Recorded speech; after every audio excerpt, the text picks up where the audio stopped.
भारत, लोकतंत्र की जननी। जब भी भारत का नाम आता है तो कुछ और आए ना आए, ये जरूर कहते हैं कि दुनिया की सबसे बड़ी डेमोक्रेसी। और डेमोक्रेसी, उसका आधार क्या है? वोट। और सोचिए जब उसी वोट की पावर ही चली जाए या फिर आपके बदले कोई और वोट कर जाए।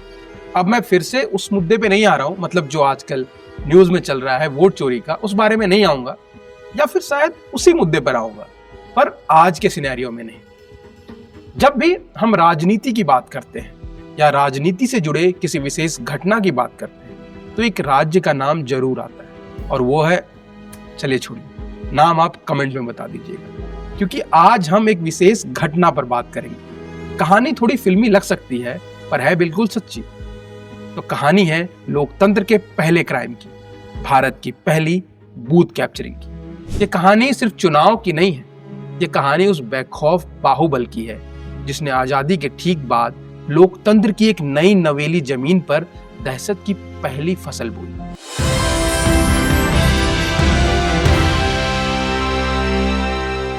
सन 1957, आजाद भारत अभी अपने किशोरावस्था में था।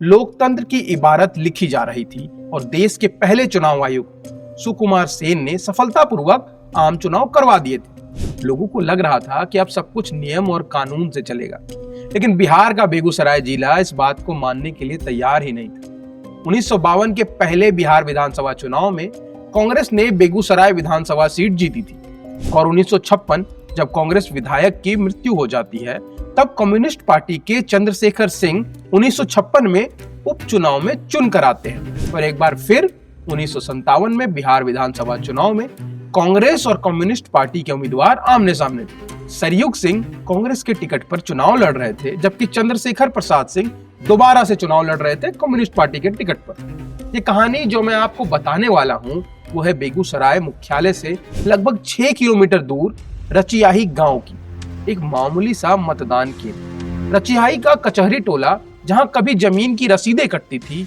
वहां एक प्राथमिक स्कूल में बैलेट बॉक्स रखे हुए। पर इस बार का चुनाव कोई साधारण मुकाबला नहीं था, क्योंकि इन दोनों के बीच की जंग में नियमों की धज्जियां उड़ाने का जिम्मा उठा रखा था काका ने। काका नाम से मशहूर माफिया डॉन कामदेव सिंह।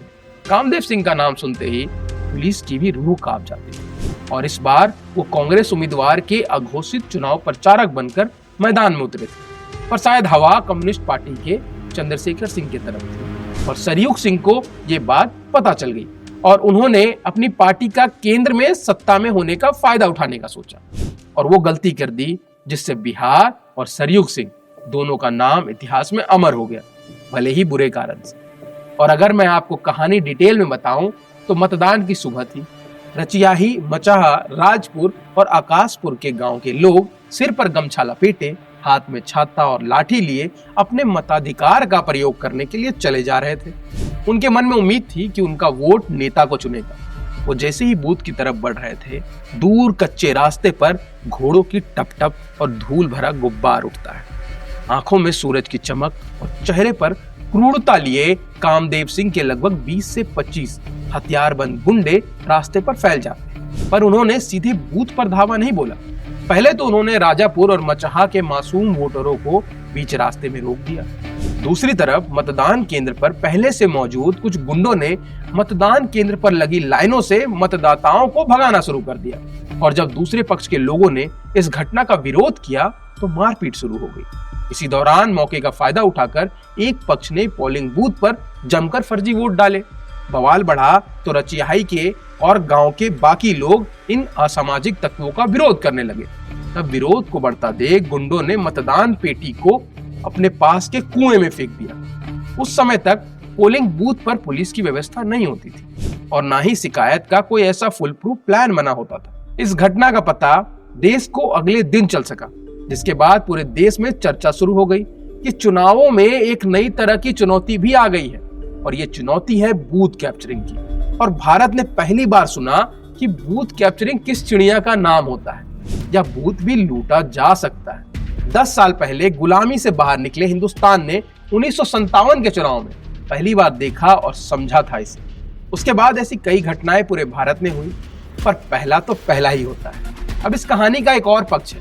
परिभाषा के अनुसार अगर हम बूथ कैप्चरिंग को देखें तो बूथ कैप्चरिंग का अर्थ होता है कि किसी पार्टी के सदस्यों के द्वारा जबरन मतदाता केंद्र पर कब्जा करना या फिर पंजीकृत मतदाताओं के नाम पर फर्जी वोट डालना। यदि हम इस परिभाषा की माने तो रचिहाई के कछहारी टोले में जो घटना घटी वो बूथ कैप्चरिंग थी ही नहीं। उस दिन जो कुछ हुआ उसकी कहानी 50 वर्षीय कामेश्वर राय ने IBN लाइव को सुनाई, जिनका जन्म और पूरा जीवन रचियाही में ही बीता, जो अब बेगूसराय जिले के मतिहानी विधानसभा क्षेत्र में आता है।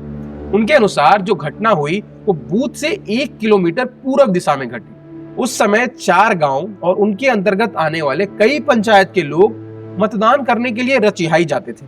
राय ने बताया कि सरयुग बाबू के कुछ समर्थक आकाशपुर से घोड़ों पर सवार होकर आए और मतदान केंद्र जाते समय राजपुर गांव के लोगों को रोक लिया।